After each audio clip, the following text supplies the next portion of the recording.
The Young and the Restless Spoilers. In the tangled universe of Genoa City, where secrets fester for decades before bursting into the light, few revelations could strike terror and heartbreak quite like the one Diane Jenkins stumbled upon in a moment she could never have predicted. For months, Diane had wrestled with her unease about Kyle's involvement with Claire Newman. As his mother, her protective instincts were natural, but what churned beneath was something more insidious. An insecurity born from her own history, her own failings, and the knowledge that Kyle, in his search for love, often gravitated toward women who seemed destined to complicate his life. Diane had tolerated, even manipulated, Kyle's relationships in the past, but Claire was different. Claire was fragile yet resilient, a young woman clawing her way out of the shadows of Jordan Howard's cultish manipulations, and her presence unsettled Diane in ways she could not articulate. Diane had convinced herself it was jealousy, or perhaps the fear that Claire's past would taint Kyle's future. But all of that paled in comparison to the horror that seized her one fateful afternoon when her eyes fell on the small, delicate wrist of Claire Newman. There, imprinted on the skin like an echo from another lifetime, was a faint red birthmark. A simple mark easily overlooked, but for Diane it was as if the earth itself had shifted beneath her feet. She froze, her mind ricocheting back to memories she had buried under layers of reinvention and denial. Diane had once been a different woman, living a different life, and in that life, she had carried a baby girl who bore that very same mark. A daughter she had lost, no, not lost, but stolen from her under circumstances too painful to recount. She had spent years pretending it was easier to let go, convincing herself that the child's absence was simply part of the price she paid for her mistakes. But the memory of that tiny red blemish on her baby's wrist was one detail she had never been able to erase. Now, staring at Claire, Diane felt her world tilt on its axis. Could it be possible? Could the girl her son had loved, the girl who had been revealed as the long-lost child of Victoria and Cole, actually be her own blood as well? The very thought was madness, a web of impossibilities, but in Genoa City, madness had a way of becoming truth. Diane's chest tightened with panic. She began to study Claire more closely, the slope of her nose, the shape of her eyes, the way her expression seemed to flicker with familiar defiance. Every detail became evidence, every gesture a reminder of the baby she had lost. Fear rooted in her bones, not only because of what it might mean for her personally, but because of the devastating consequences it would unleash. If Claire was her daughter, then Kyle had unknowingly been entangled with his own half-sister, a revelation that could shatter not only him but both the Abbott and Newman families. The implications were catastrophic. Diane's first instinct was denial. She tried to convince herself she was imagining it, that the birthmark was a coincidence, that her mind was playing cruel tricks. But the nagging voice inside her refused to quiet. The fear grew until she could no longer stand it. There was only one way to know the truth, a DNA test. Secretly, trembling with dread, Diane arranged for the test to be done. Each day of waiting gnawed at her sanity, each night plagued with dreams of a crying infant with a red-stained wrist and the woman she had become now standing at the precipice of a truth too unbearable to face. And then, the results arrived. Cold, clinical, irrefutable. Claire Newman, the girl everyone had believed was the daughter stolen from Victoria and Cole, was in fact Diane's own flesh and blood. The truth hit like a thunderclap. Diane locked herself in her room, clutching the papers with trembling hands, sobbing until her throat was raw. She had imagined this moment for years in secret fantasies, had pictured reunions and apologies, had wondered if somewhere out there her child was alive and safe. But to discover that the girl was not only alive but also deeply entwined in the life of her son, that was a nightmare she could never have prepared for. Alone, she cried, not just for herself but for Kyle, for Claire, for the twisted irony that fate had handed them. How could she reveal this without destroying them all? If she stayed silent, Kyle would remain in torment, loving a woman he could never be with without unknowingly courting sin. If she spoke, she risked obliterating the fragile progress Claire had made with Victoria and Nikki, unraveling the fragile healing that had only just begun.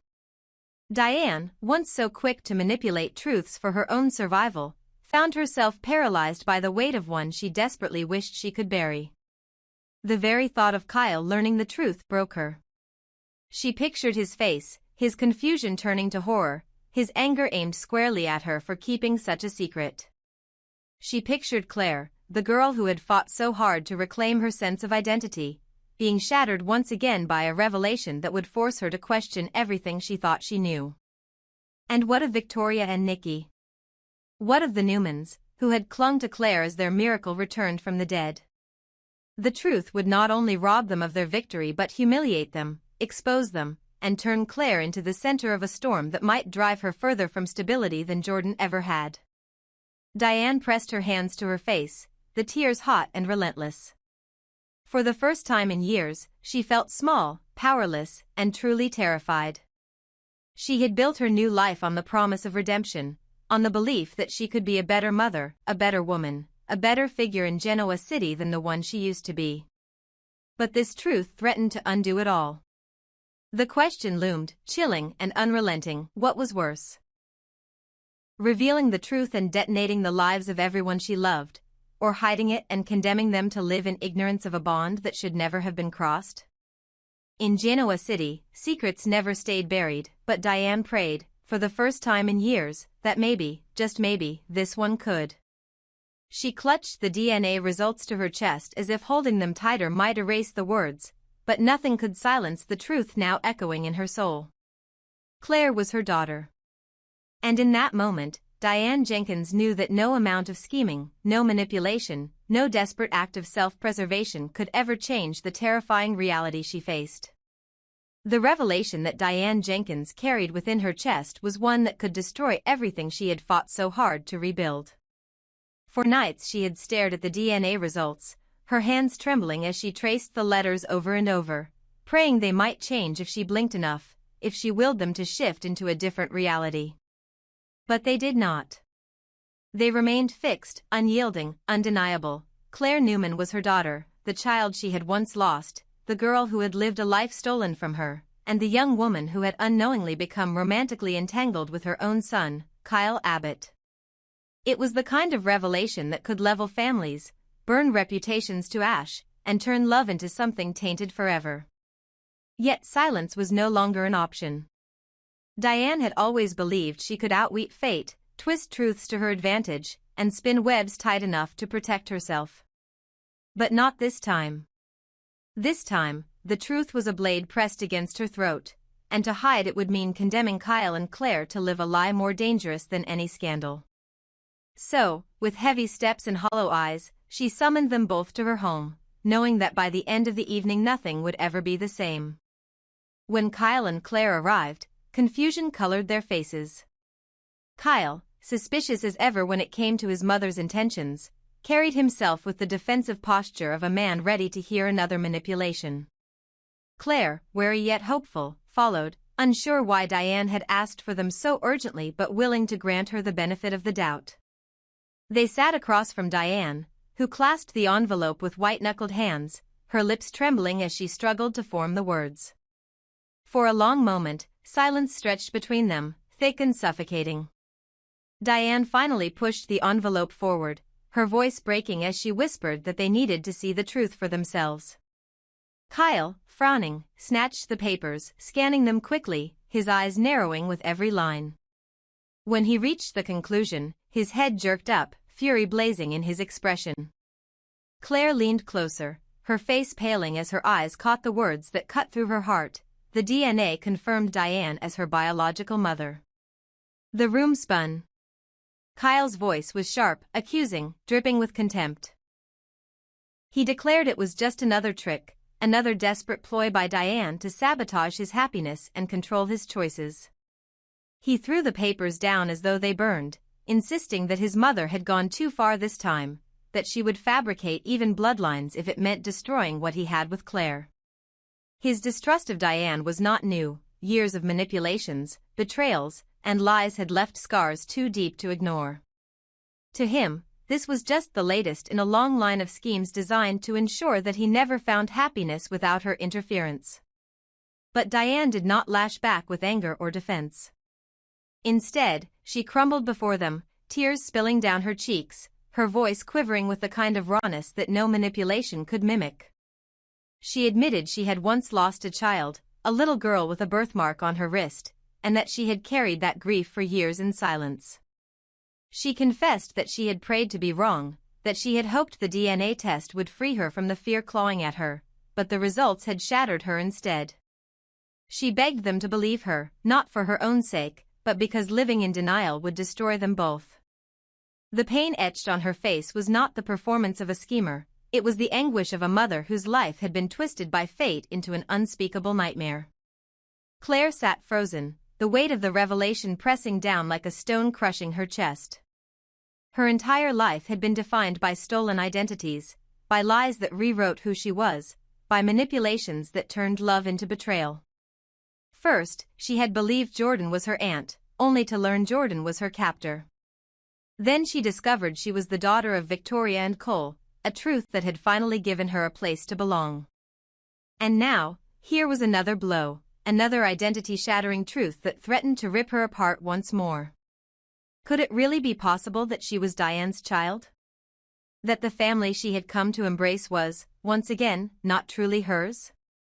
She lifted her hand to stare at the birthmark on her wrist, the same mark Diane had recognized, and for the first time in months, doubt returned to her soul.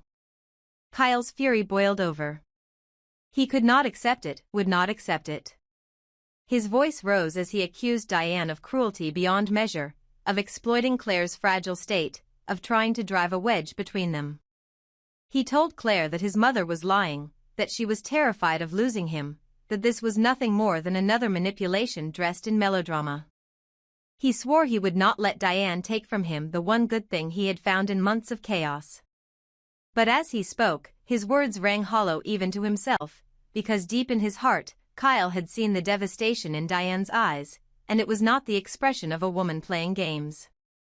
Diane, sobbing now, whispered that she understood he did not believe her, that she had earned his mistrust, but the truth was undeniable. The DNA did not lie, and no amount of fury or denial could erase what science had proven.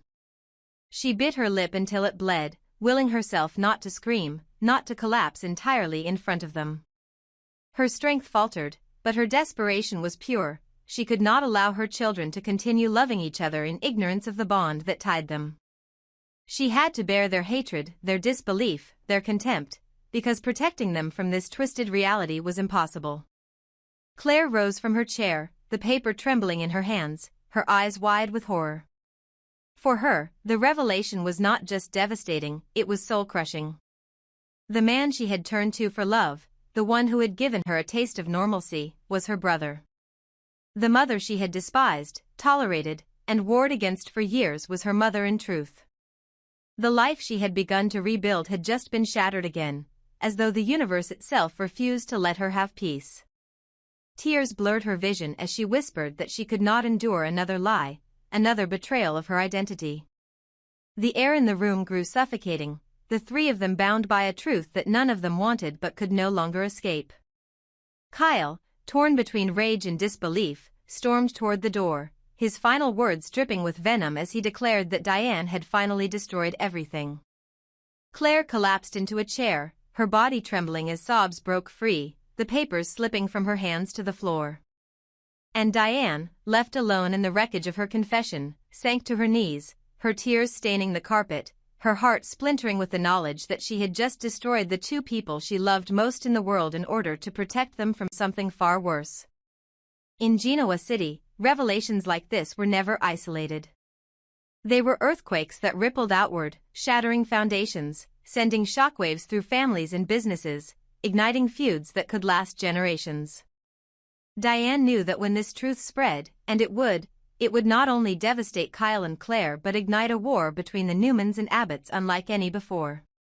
Yet for now, in the quiet aftermath of her confession, all that remained was the sound of her sobs, the taste of her own regret, and the haunting question that would never leave her: how do you love your children when the truth itself is a curse that will destroy them?